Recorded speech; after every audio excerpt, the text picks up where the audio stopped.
দীর্ঘ ৩৬ বছরের বন্ধুত্ব, চলাফেরা, দিনযাপন, জীবিকার ব্যবস্থাও তাদের একসাথে। বিশ্ব বন্ধু দিবসে মাগুরা মোহাম্মদপুর উপজেলার গোলাম সারোয়ার ও শ্যামল দত্তের অটুট বন্ধুত্বের কথা জানিয়েছেন সহকর্মী সুজন মাহমুদ। দেখুন ডেস্ক রিপোর্টে।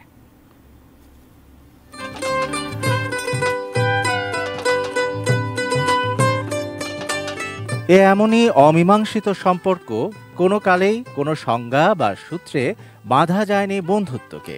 ভালোবাসা, ভালো মন্দ, আস্থা, বিশ্বাস, কান্না, হাসি সবকিছুর উজাড় ভাগাভাগি যার সাথে, সেই বন্ধু। ব্যস্ত শহর পেরিয়ে বাবুখালী বাজারে এই যে ছোট্ট মুদিখানা, তার দোকানি হাসি খুশি দুজন মানুষ, তারা বন্ধু।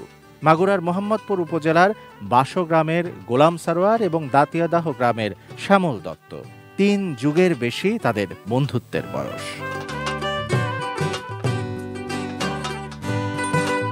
আশির দশকে আফতাবউদ্দিন মাধ্যমিক বিদ্যালয়ে তারা যখন নবম শ্রেণীতে পড়েন, বন্ধুত্ব তখনই গড়ে ওঠে সারোয়ার শ্যামলের।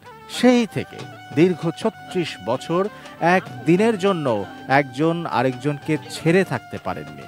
কর্ম, ধর্ম কোনো কিছুতেই তাদের বন্ধুত্বে ফাটল ধরেনি। বিয়েও করেননি দুজনেই। বয়স পেরিয়েছে ৫০, কখনো বাড়েনি তাদের মনের দূরত্ব।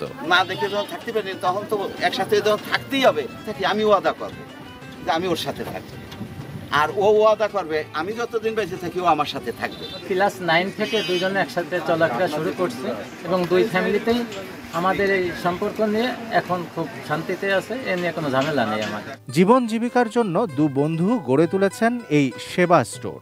সকলের কাছে সারোয়ার শ্যামল যেমন অনন্য বন্ধুত্বের উদাহরণ, তাদের এই ছোট্ট দোকানটিও মানবিকতার দৃষ্টান্ত। গরিব দুঃখীদের সেবা করে তাদের সেবা স্টোর। খালি হাতে কেউ ফিরে যায় না। তাদের দুইজনের ভিতরে কোনো ফাটল আমি কখনো দেখি নাই। অন্য একজনের বিপদে পদেও তারা দৌড়ায়। একসাথে ব্যবসা বাণিজ্য করছে, কোনো ভুল ত্রুটি নাই এবং ওদের ভিতরে খুব একটা মিল মহব্বত। জাতিসংঘ ৩০ জুলাই বন্ধু দিবস পালন করে। বাংলাদেশ সহ বিশ্বের বিভিন্ন দেশে আগস্টের প্রথম রোববার পালিত হয় বন্ধু দিবস। বন্ধুর বন্ধন আসলে প্রতিক্ষণের। সারোয়ার শ্যামলের মতো ভালোবাসা, মানবতা আর সরলতা ছড়িয়ে যাক প্রাণে প্রাণে। জয় হোক বন্ধুত্বের। Shamsul Arefin, desk report, ATN news.